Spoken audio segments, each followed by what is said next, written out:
शीत युद्ध के दायरे, शीत युद्ध के दौरान हमने देखना है ये कि एक बार मैं पहले देख लूँ टॉपिक्स, क्योंकि कल मैं एक बुक्स पढ़ रहा था, उसमें बहुत डिटेल में चीज़ों को दिया गया था, वो उतना पढ़ना नहीं है आपको।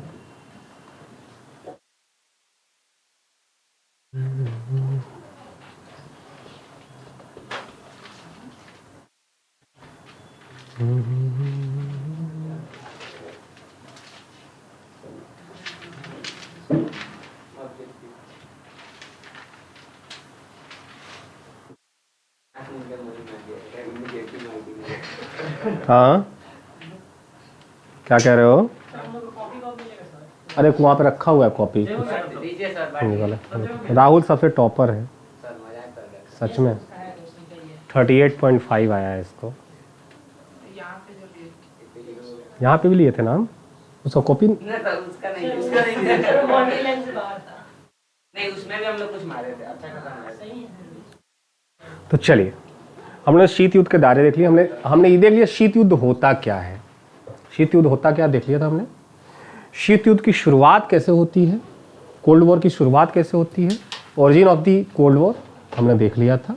उसके इम्पैक्ट क्या क्या हुए थे, जैसे आर्म्स रेस, हथियारों की रेस लग गई है ना, बहुत मास डिस्ट्रक्शंस के जो हैं, जन माल हानियों के, जो एक बार में लाखों लाख लोग मर जाएं, ऐसी ऐसी हथियारों का निर्माण हुआ। और पूरी विश्व, पूरा वर्ल्ड दो ब्लॉक में बट गया। एक ब्लॉक जो यूनाइटेड स्टेट्स ऑफ अमेरिका के कंट्रोल में था, उसके प्रभाव में था, और एक ब्लॉक जो सोवियत यूनियन के प्रभाव में था।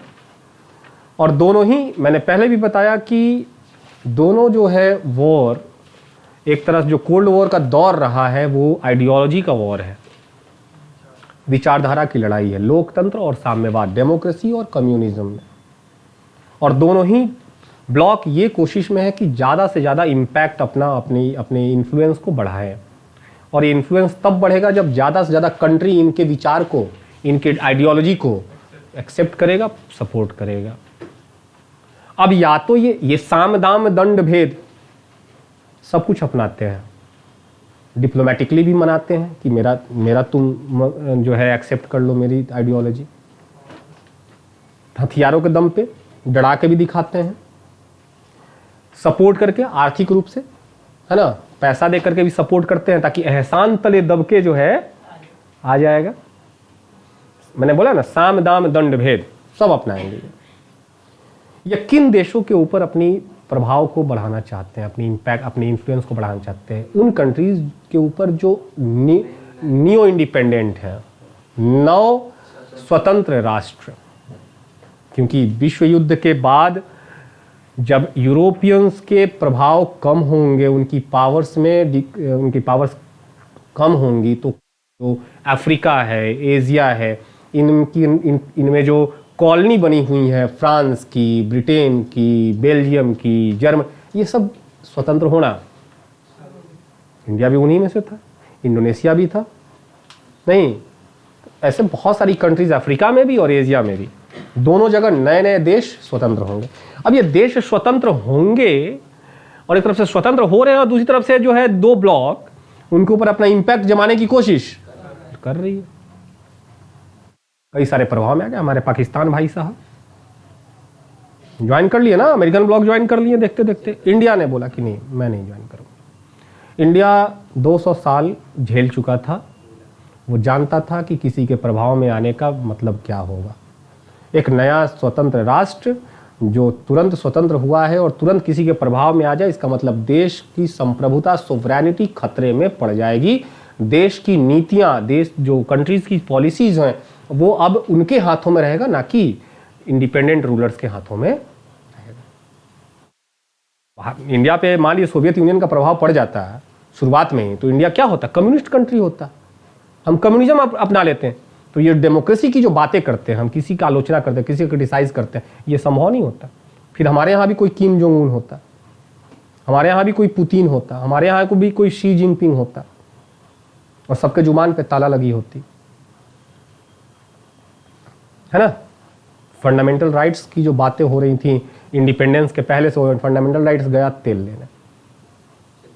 अमेरिकन ब्लॉक का अगर प्रभाव होता तो अमेरिका भी अपने तरह से अपनी पॉलिसीज बनवाता, बोलता मार्केट खोलिए आप अपना, हम अपना माल बेचेंगे, क्योंकि वो तो डेमोक्रेसी, और डेमोक्रेसी के बाद वो लिबरल उदारवाद, उदारवाद का मतलब है मार्केट, और मार्केट मतलब है कैपिटलिज्म।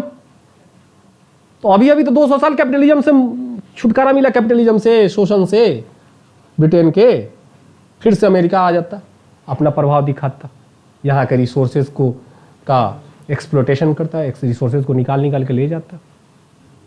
तो दोनों ही ब्लॉक्स में आने का अपना इम्पैक्ट, इसका निगेटिव इम्पैक्ट पड़ना तय था। तो जवाहरलाल नेहरू ने इसको इनिशिएट किया, एक लीडर बना। इसके साथ साथ और भी कंट्रीज थी, जैसे इंडोनेशिया, यूगोस्लाविया, तुम्हारा घाना, एनक्रूमो वहाँ के राष्ट्रपति बने नहीं। तो ये लोग मिल के बोला कि हम ना इधर जाएंगे ना इधर जाएंगे, हम न्यूट्रल रहेंगे, जहां जरूरत पड़ेगा वहां पे हम दोनों का क्रिटिसाइज करेंगे, जहां जरूरत पड़ेगा वहां पे हम किसी को सपोर्ट की आवश्यकता होगी हम सपोर्ट भी करेंगे, क्रिटिसाइज करना होगा तो क्रिटिसाइज भी करेंगे, लेकिन हम किसी भी दल में नहीं जाने वाले। ठीक है ना। अच्छा, ऐसा था क्या कि ये जो दोनों ब्लॉक है वो सिर्फ अपने कह सकते हैं उसको कि अपने आइडियोलॉजी के प्रचार प्रसार के लिए ही जाना चाहते थे? नहीं, उसके पीछे और भी बहुत सारे इंटेंशंस थे। सिर्फ अपने आइडियोलॉजी का इन्फ्लुएंस, अपने आइडियोलॉजी का प्रभाव नहीं जमाना चाहते हैं। ये नहीं चाहते कि उस देश में खाली लोकतंत्र है, ये नहीं चाहते उस देश में खाली साम्यवाद है। ये साथ साथ उस देश को अपने प्रभाव में इसलिए लेना चाहते हैं ताकि वहाँ के रिसोर्सेज, वहाँ क्योंकि वो कमज़ोर देश है, वो एक वीकर नेशन है, तो वहाँ के रिसोर्सेज, वहाँ का जो मेटल होगा, वहाँ का जो माइन होगा, कोयला होगा, वहाँ का जो जितना भी जो कॉस्टली मिनरल्स हैं वो सब इराक में यही किया ना अमेरिका। तेल के लिए सारा खेल खेला कि नहीं खेला? सद्दाम हुसैन को गद्दी से हटाया। सद्दाम अरे लाखी डिक्टेटर था, लेकिन इराक शांतिपूर्ण तरीके से तो रहा था। अभी देखो क्या स्थिति है इराक की। सबसे बड़ा आतंकवादी तो अमेरिका है, वन लाइन में। तालिबान को लाने वाला वही है, आज धूल चटाया उसको। वियतनाम में गया, धूल चाट के आया। नहीं, इराक में भी स्थिति उसकी बहुत अच्छी नहीं है। तो ये जहां जहां महाशय गए हैं वहां पे सबसे बड़े आतंकवादी हैं, अपने आप को 30 मार का समझते हैं, लोकतंत्र के रक्षक। खैर, और दोहरा और देखो हिपोक्रेट कितना बड़ा है, इसको कहते हैं दोगला, कि डेमोक्रेसी के लिए इराक में लड़ाई कर लिया, नहीं कि डेमोक्रेसी लाएंगे तो भाई सऊदी अरब में लेके आओ ना, यूएई में लेके आओ, क्या को वहां के राजा को नहीं हटा रहे हो? वहां पे तो म्यूचुअल कोऑपरेशन है। कतर में हटाओ, कतर तो इनका स्ट्रेटेजिक पार्टनर है, तो इसको हिपोक्रेट कहते हैं। हाँ, जहां पे सुविधाजनक पॉलिसीज बनाना अपने अकॉर्डिंग। तो पहला तो है कि वहां के रिसोर्सेज का, इनको फ्री फंड का एरिया मिल जाएगा अपने आर्मी को बढ़ाने का। नहीं, उनको लैंड मिल रहा है जहां पे अपने आर्मी को स्टे करा सकते हैं और वहां से अपने दुश्मनों पर नजर रख। क्यूबा में यही हुआ ना, अमेरिका से सटे हुए क्यूबा, और क्यूबा में क्या आ गया? कम्युनिज्म। और कम्युनिज्म आया तो इटली करे सोवियत संघ ने तुरंत क्या किया? मिसाइल तैनात कर दिया, ले भाई तुम्हारी तरफ दागेंगे हम। नहीं, तो ये इनको फ्री फंड का क्यूबा मिल गया। क्यूबा इनके हाथ का कठपुतली बन गया कि क्यूबा उस समय गरीब देश था, इनको चाहिए था, एक सपोर्ट चाहिए था। अभी वहां पे क्या है? अभी भी कम्युनिज्म ही है। ठीक है। इसके अलावे तो अपने दुश्मनों पे नजर रखना और अपने दुश्मनों के मन में अपने लिए डर का भाव पैदा करना अपनी आर्मी को रख के। ठीक है। और साथ ही साथ इकोनॉमिक सपोर्ट देते थे उस देश को ताकि उनकी आइडियोलॉजी एस्टैब्लिश्ड रहे। जितना ज़्यादा पैसा, देखो ना, हम एक तरह से डेब्ट ट्रैप में फंसा रहा है चाइना। श्रीलंका बर्बाद हो गया, मलेशिया का तुरंत आंख खुल गया कि रे भाई तुरंत अभी रोको, अब चाइना से पैसा नहीं लिया जाएगा। जाल में फंसा रहा है, कर्ज देख लीजिए ना आप, पैसा चाहिए लीजिए पैसा चाहिए, अब पैसा दिए जा रहा है और लिए जा रहा है, सधाएगा कैसे नहीं पता है। और जब नहीं चुकाएगा तो उसके टर्म्स एंड कंडीशन पे पॉलिसीज बनाना पड़ेगा, ठीक है ना। भारत को घेरने की रणनीति है उनको। भारत को घेरने की रणनीति कैसी है? वो एक हार बना रहे हैं मोतियों जैसा, ठीक है। कैसा?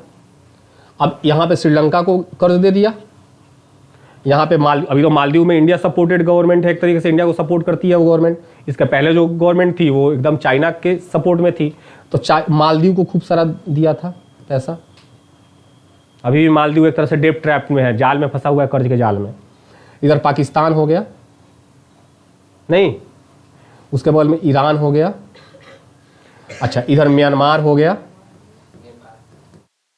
बांग्लादेश हो गया, इधर नेपाल हो गया, भूटान अभी नहीं फंसा उनके फेर में, नहीं, इधर मलेशिया हो गया। तो देखो तो चारों तरफ से क्या कर रहा है? भारत को, देशों को जाल में फंसाएगा और अपनी नीतियां बनवाएगा अपने अकॉर्डिंग, और जो नीतियां एक तरह से भारत के अगेंस्ट में काम करेंगी, ठीक है ना। खैर उस पर कभी हम लोग जाएंगे। तो मिलिट्री सपोर्ट दे दे के, इकोनॉमिक सपोर्ट दे दे करके उस देश में एक तरीके से अपने इन्फ्लुएंस को बरकरार रखते थे। तो इंडिया क्या इन सब में फंसा? नहीं फंसा। इन्होंने एस्टैब्लिश किया क्या? नैम। क्या बनाया? नैम, नॉन अलाइंड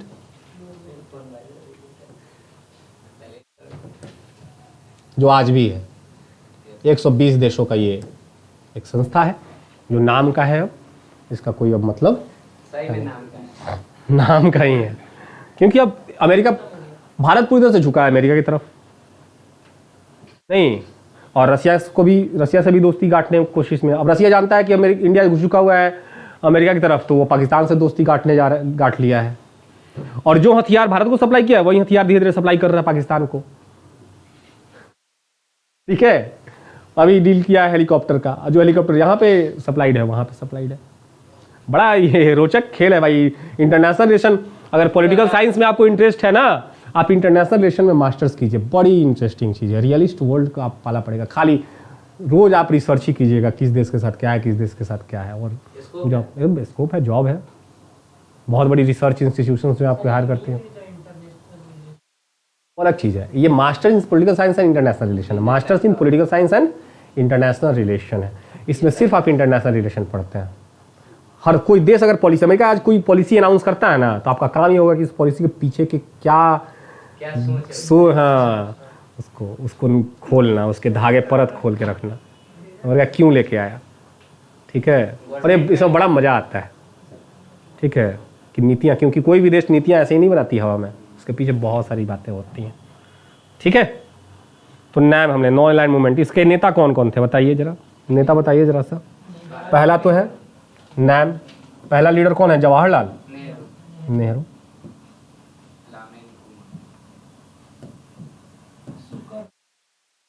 ये इंडिया से हैं, सुकर्णो इंडोनेशिया से, सुकर्णो इंडोनेशिया। उसके बाद हैं आपके टीटो साहब हैं, कहाँ से? यूगोस्लाविया से, जोसेफ ब्रोंज टीटो। यूगोस्लाविया खत्म हो गया, यूगोस्लाविया नाम का देश अब नहीं है, यूगोस्लाविया टूट के 4 देश बन गया है, ठीक है। जैसे क्रोएशिया हो गया, है ना, और भी 3 देश हैं। कभी कई चीज़ें दिमाग से निकल जाती हैं, लेकिन अब इतना ही जानिए 90s के दौर में यूगोस्लाविया टूट गया और 4 कंट्रीज निकल के आई।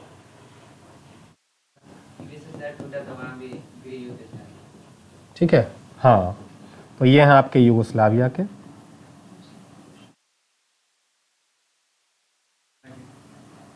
एनक्रुमा है, नाम अजीब सा है, एन ला रहे हैं एनक्रुमा, ये घाना के हैं। और ये आपके साहब हैं अब्दुल नासिर, गामेल अब्दुल नासिर।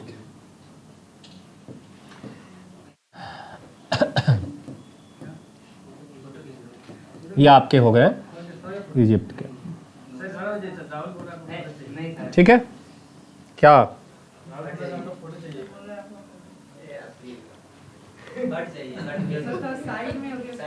ऐसे बोलना है? हाथ दिखाइए इस तरह। हाँ तैसे। तो अपना अपना स्टेटस पे डाले। नया कोचिंग खुला है। ये कर दिए तो कांग्रेस। कांग्रेस नहीं, हिटलर। Hi hello Hitler. एनक्रुमा।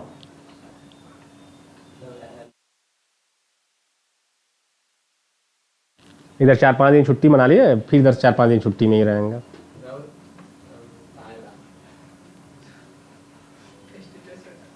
तो डोमेन क्लास उस दिन तक चलेगा चलेगा चलेगा डोमेन। अरे भाई क्लास खाली तो नहीं जाएगी, कर लेंगे। प्रशांत सर पढ़ाएंगे। थोड़ा सा उनको इंग्लिश वाले सपोर्ट करेंगे क्योंकि वो हिंदी मीडियम के टीचर हैं, तो थोड़ा सा सपोर्ट आप करेंगे। हिंदी में आपको नोट्स मिल जाएगा, लेकिन थोड़ा सा वो डील हिंदी में ही करते हैं। तो एंशियंट है, एंशियंट में कुछ खास है नहीं। अब फिर हम जब आएंगे तो थर्ड बुक हम वहाँ मीडियम। पे जो पढ़े उसी को तो कनेक्ट करना है। हाँ। पढ़ना है, मौर्य डायनेस्टी पढ़ना है। चले आगे। गामेल अब्दुल नासिर, ठीक है। तो पहला सबमिट, फर्स्ट सबमिट कहां पे हुआ? फर्स्ट सबमिट बेलग्रेड 1961 में पहला सम्मेलन। 1961 बेलग्रेड।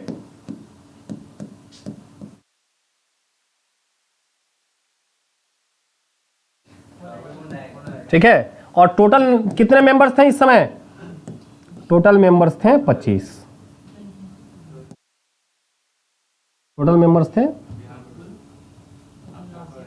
25। कल ये चैप्टर में एंड करेंगे। और अभी करंट में क्या है? करंट में टोटल मेंबर्स है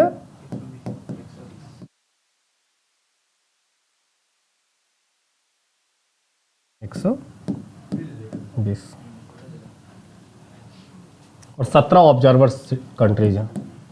17 ऑब्जर्वर।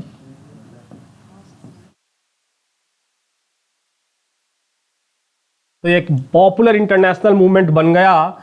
जो भी देश नहीं जुड़ना चाहते थे किसी भी ग्रुप के साथ, वो सीधे सीधे नाम के साथ अटैच हो गया। ठीक है।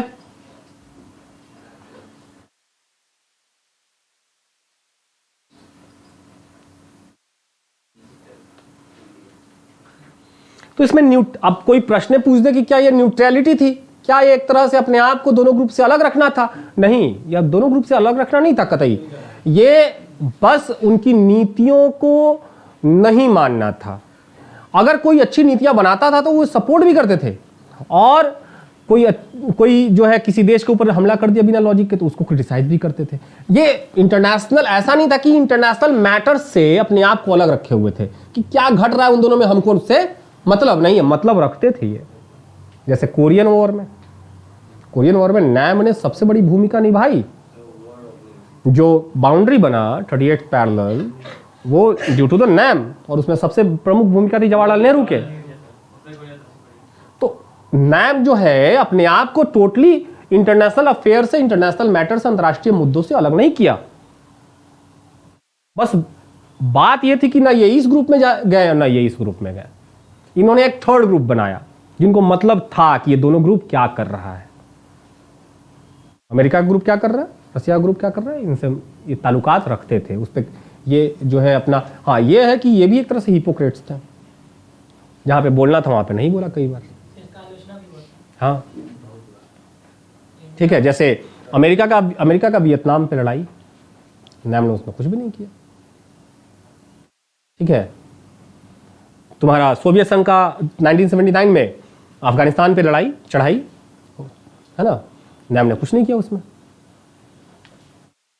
तो कई जगह नैम अपने आप को कमजोर भी दिखाया, और कमजोर था भी। ऐसा नहीं था कि इनके पास बहुत ज्यादा पावर थे, क्योंकि नियो इंडिपेंडेंट स्टेट्स है ना, नए स्वतंत्र हुए राष्ट्र जिनके पास ज्यादा ना रिसोर्सेज, और रिसोर्सेज है भी तो रिसोर्सेज तब तक आपके लिए रिसोर्सेज नहीं है जब तक टेक्नोलॉजी नहीं है उसको एक्सट्रैक्ट करने, उसको निकालने का। अभी कल मैंने देखा इन शॉर्ट्स पे कि 24 ट्रिलियन का रिसोर्सेज है घाना के पास, सॉरी कॉन्गो के पास 24 ट्रिलियन।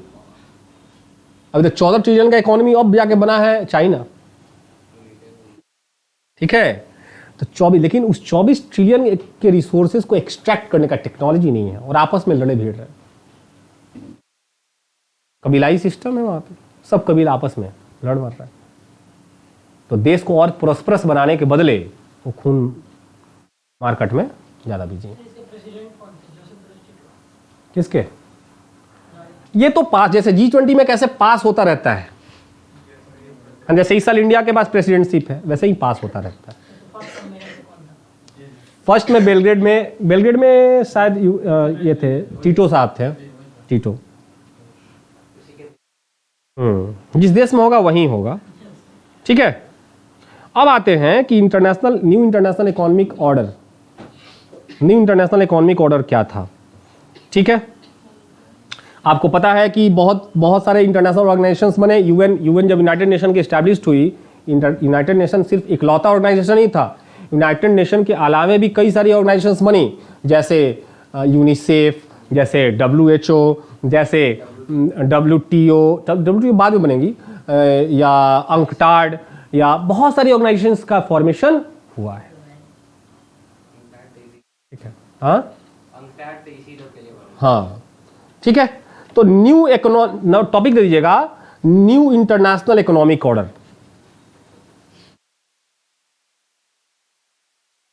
नौ अंतरराष्ट्रीय आर्थिक व्यवस्था, नौ अंतरराष्ट्रीय आर्थिक व्यवस्था, NIEO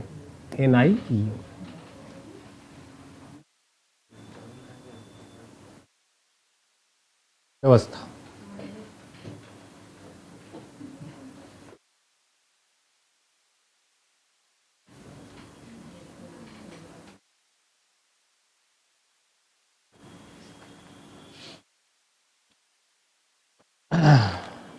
ठीक है, हम लोग कल क्या करेंगे ना, कल भारत का विभाजन हम कल खत्म कर देंगे, और भारत का विभाजन खत्म करने के साथ ये भी चैप्टर खत्म करेंगे। पॉलिटी हम लोग थोड़ा पीछे चल रहे हैं, हम लोग हिस्ट्री अपने टाइम पे चल रहा है। पॉलिटी एकदम हम लोग का टाइम, हिस्ट्री एकदम टाइम से है। हिस्ट्री इसी मंथ में खत्म हो जाएगा पूरा। अगले 5 दिन में जो प्रशांत सर क्लास लेंगे उसमें एंशिएंट खत्म हो जाएगा आपका। ठीक है, तो एंशिएंट खत्म हो जाएगा। एंशिएंट के बाद आपका मिडाइवल आएगा, मिडाइवल हम आएंगे खत्म कर देंगे। तो इस मंथ में आपका एंशिएंट हिस्ट्री खत्म हो जाएगा। पॉलिटी में थोड़ा सा पीछे चल रहा है हम लोग, ज्योग्राफी में थोड़ा पीछे चल रहा है। तो एंशिएंट, हाँ ज्योग्राफी में थोड़ा सा पीछे चल रहा है, हम इस बात को समझ रहे हैं। हाँ कोई बात नहीं, हो सकता है आपका एग्जाम एक्सटेंड भी हो जाए, क्योंकि एनडीए कई बार एग्जाम एक्सटेंड करता भी है। और इस बार इट में भी, पिछले बार 15 लाख बच्चों ने फॉर्म भरा था, इस बार 30 चला गया 33 जाएगा। अब आएगा मजा, अब आएगा मजा। हाँ पूरा बिहारी कब्जा कर लेंगे दिल्ली में। यहाँ सब एकदम गलत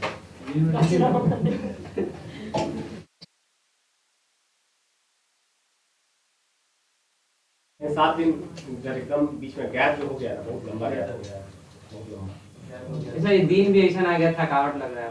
थकावट पे हाथ कर हाथ कितनी बॉडी रह रही है इसमें, कम से कम 2-3 दिन बना हुआ एकदम नहीं। ये तो सुंदरता बरकरार रहता है, नहीं नहाए थे सच ही कह रहे हैं हम, इस चीज को एक्सपेरिमेंट कर सकते हैं। नहीं नहाओ तो सुंदरता बरकरार रहता है। अरे तुम्हारे चेहरे पर का जो चमक है ना वो उतर जाएगा नहाने से। राहुल फॉलो कर रहे हो? आप फॉलो करते हैं? हाँ फैट फॉलो करते हैं, बस गर्मी में नहीं करते हैं, क्योंकि मेरी माँ रोज सुबह में नहलवा देती है कि नहाइए के जाओ। और आज का तो सुबह 6 बजे हम, आज तो खैर बच्चा फोन कॉल कर दिया कि सर हम आज नहीं आएंगे, 6 बजे वाला बैच बंद, कल से सुबह 6 बजे हाजिर हो जाएगा। ऑस्कर भी जीत गया अभी ना वो बोले क्लास में नहीं बोले, वो गोल्डन भी जीता था कुछ दिन पहले, गोल्डन ग्लोब। हाँ ग्लोबल अवार्ड। ठीक है, जाइए आप, आग लगा दिया। ये बजा दीजिए।